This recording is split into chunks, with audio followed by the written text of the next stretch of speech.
E, aliás, Daniel, eu queria falar um pouquinho sobre a eleição que aconteceu nesse final de semana agora no Japão. E a questão migratória também foi um grande tema por lá. Essa eleição, Daniel, não é uma eleição das mais importantes da história japonesa, mas eu vou pegar carona com o que você falou agora há pouco, que a gente tem que olhar para o filme e não para a foto. A eleição que aconteceu nesse final de semana agora, ela tinha por objetivo renovar uma parte, metade, da Câmara Alta do parlamento japonês.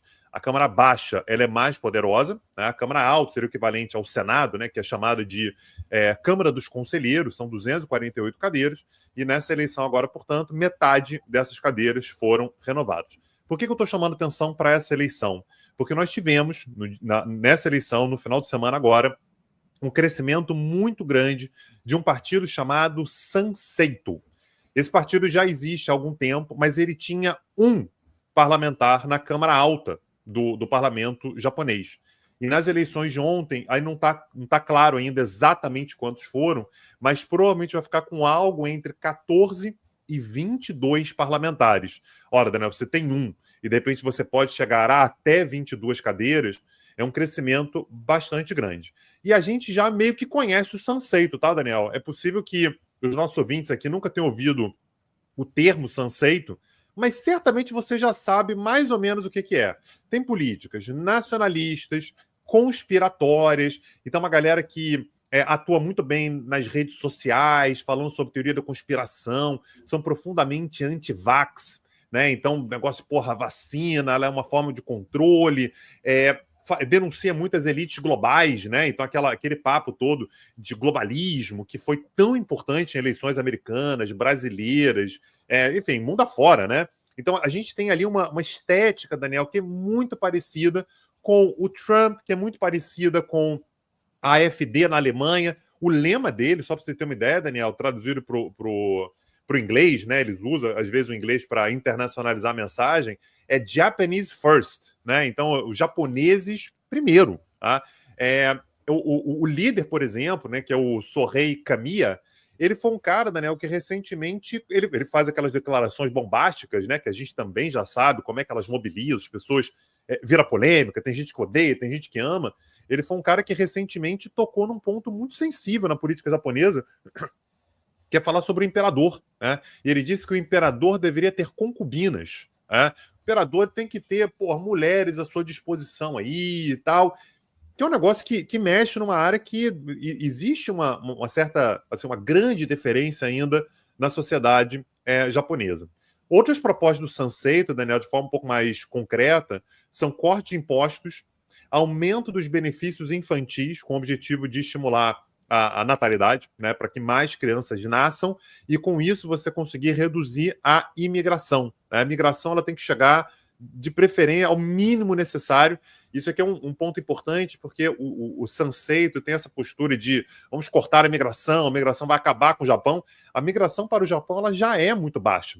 Já é muito baixa. Você já tem uma resistência muito grande do Japão a receber migrantes. Então, mais uma vez, né, Daniel, meio que você utilizar um moinho de vento como grande inimigo, né? A migração vai acabar com o Japão e tal. Já há uma migração muito baixa. Além de críticas a políticas de igualdade de gênero, né? Então, segundo o Sanseito, segundo o seu líder, isso diminui a vontade das mulheres e a capacidade das mulheres de terem filhos. Isso tudo, Daniel, num contexto no qual o governo, né, do Shigeru Ishiba de fato está em uma condição muito ruim. Ele é do Partido Liberal Democrata. Aliás, se você pega a história japonesa, você vai perceber como é que o PLD ele está quase sempre no poder. Ele já teve períodos fora do poder, mas é o grande partido do poder desde a Segunda Guerra Mundial. Aliás, temos um curso sobre o Japão lá no Peticursos, peticursos.com.br, um baita curso sobre o Japão para você conhecer. E ele, ano passado, perdeu, né, o partido governista perdeu no ano passado a maioria na Câmara Baixa, e agora é muito provável que perca a maioria na Câmara Alta. Aliás, o próprio Shigeru Ishiba, o primeiro-ministro, já admitiu que, olha, provavelmente a gente vai ter um resultado muito amargo nessa eleição, e a expectativa é que nas próximas eleições, nas eleições vindouras, o Sanseito se torne uma força importante na política japonesa, Daniel. É impressionante porque essa questão migratória em particular, né, como você colocou, o Japão recebe pouquíssimos migrantes, o que é um problema. O Japão é o país mais velho do mundo. O Japão tem passado por um encolhimento populacional importante. O Japão tem tentado adotar políticas de estímulo para aumentar a taxa de natalidade e não tem tido sucesso. Se o Japão realmente não receber migrantes ao longo dos próximos anos, aliás, ao longo das próximas décadas, o futuro do Japão é complicadíssimo. Porque, claro que a gente fala da questão da migração na Europa, nos Estados Unidos, etc. No Japão, a dependência e a necessidade é ainda muito maior. Você está falando de um país que está lá na frente desse processo de envelhecimento populacional que os países ricos têm experimentado. Aliás, o próprio Brasil também começa a caminhar nessa direção. Claro que está em estágios muito anteriores, mas começa a caminhar nessa direção.